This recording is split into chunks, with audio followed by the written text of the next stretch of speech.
As you're in the building, England's best chance of winning a tournament or the tournament, they're favourites. They're favourites. Since 1966, would you say? Well, he's got a hell of a squad to pick from. The youngsters, I've been so impressed with so many youngsters, and he's got a headache, really. It's a good headache to have, as Ali would tell you. You know, if you're a manager, you've got quality more or less all over the pitch to pick from. Probably the only position where, you know, was a little bit of a problem, which has probably been solved this season, it was at centre-half. Who are we going to pick at centre-half? Because was he going to go with three at the back? Man, because John Stones is playing so well.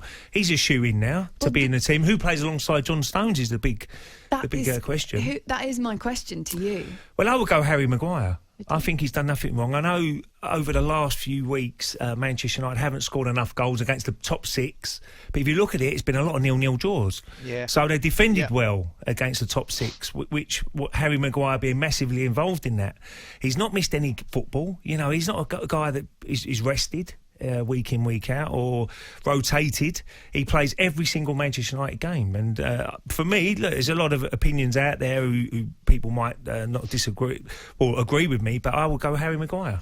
If I had to pick, Ali. I was going to say, I'm with you, mate. I'm with you. We had Gareth on yesterday, as you're aware. Yeah. And he was brilliant, mate. He was absolutely brilliant. He was. I felt he was relaxed. He was really open and, as you'd expect, positive about the England set-up and the boys that he was talking about playing. And we'll also revisit Roy Keane versus Jamie Redknapp as well, where you stand on that. Actually, just really quickly, which side? The problem was when he turned and he looked at his bench and he had 4 kids. This is talkSPORT. He said that's a problem. He said I've got a nice kind of dilemma now with the talent, and I just think, and I'm sure you agree. We were talking about it earlier on. There is such competition for places in the England squad, particularly in forward areas.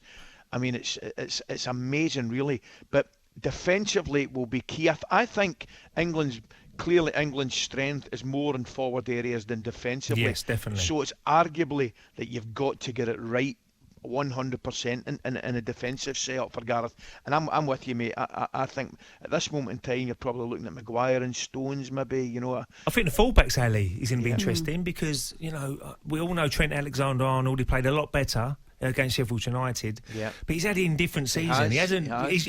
It's not his fault, but he's set the bar too high for himself. Yeah. And whether Van Dijk alongside him, he's really missed him because he looks like he's a little bit more assured alongside Van Dijk. And we know the position at centre half they've had, the problems they've had with chopping and changing centre halves. Whichever Reece James over in. Well, Wan-Bissaka's he's done nothing wrong. I think he's a better defender. I think Wan-Bissaka's a better defender. We know Trent is better going forward and he can take a free kick and, you know, set plays. It might be very important in big tournaments. And even a left-back situation. You've got Chilwell. You've got Saka, who's probably had... Yeah, and Shaw. So it's amazing. Gareth now suddenly he's got 3 really good right backs and 3 really good left backs. That's what we're saying, Ray. It's absolutely amazing. We're talking about problems, you know.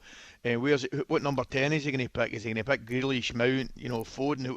You know, what's he going to do? And then all of a sudden, you and I could have a discussion here at 10 o'clock about what fullbacks he's going to play. The only problem you got, Ali, with all the you know, the players we've just mentioned, the pressure is a lot more on England because he got to the semi-final of the World Cup, and every single English fan is now going, well, we at least get to the semis with the squad we've got, and if it doesn't work out, he doesn't get the right balance, then, you know, you've got to fear for him, but hopefully he will get it right. And he's been to obviously seen lots of football this year and knows exactly what sort of in the back of his mind if everybody's fit, and that will come down to it as well, because you always get an injury which you didn't expect towards the end of the season, and we've seen how many injuries we've seen so far this season.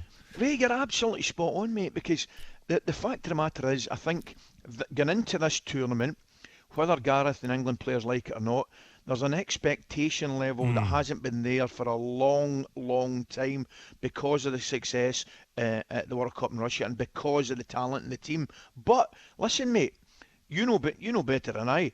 England could win the group, and you would expect them to win the group, and all of a sudden, in whatever it is in the last 16, you could easily be playing a Portugal or a France or a Germany or something like that. And by the way, you could get knocked out, and it's not a major surprise to get beaten by one of those sides. So it's a thin line between success and failure. Well, you said it there, Ali, about if they do top the group, it's quite difficult actually. Whoever they potentially might face, it looks harder, doesn't it? If they finish second, they'll face one of Spain, Sweden, Slovakia, Poland in the round of 16, and if they top it, it's Hungary, Portugal, France, or Germany. So all of a sudden, you start to think, well, there you are. There's a question for you, Ray, Laura. There's a question for you. See, if you're Gareth Southgate, do you tactically want to finish second in your group? Because, by the way, from where I'm sitting right now, it would listen, the England fans might be in uproar, but it might make sense. No, definitely. Ray's like, I don't want to answer that. Well, I know, because, listen, you've got to go out. I get it. You go out and you pick a team to go and win every game. Absolutely. But if you're going to tell me it's more beneficial, and the way I'm looking at it right now, it clearly looks at this early stage. I know we're getting carried away, but that's our job. At this early stage, it's more beneficial to finish second in that group. Had this in the World Cup as well, didn't we? Yeah, it's a really, if I was manager and I'm looking at the teams you could potentially face, and you just mentioned them there, I'm like, whoa, wait a minute. I think it might be better to come second, but you don't want to be. You don't want to be throwing games and losing games because of momentum, and I know sometimes it goes. I mean, it would be unbelievable if it goes the other way. That's the only problem you got then. I mean, if you do come second and you lose a game and then suddenly you lose in the last 16, then absolutely, pressure's right on. Good night. I'm all for Gareth actually finishing second and letting us win it. That would suit me. Ali, that would suit me, mate. You must be very confident as well, because suddenly your Scottish squad is looking much better. Oh, really? And it's quite exciting for the Scottish guys to go into this Euros as well. It really is, mate. I'm genuinely thrilled we qualified, and I'm getting as excited as you guys. I look at our squad, and we've now got players for the first time in a long time, Ray. We've now got players that are playing at a great top level. Yeah. Tierney, Robertson, McTominay, Grealish, boys like that, right off the top of my hat, are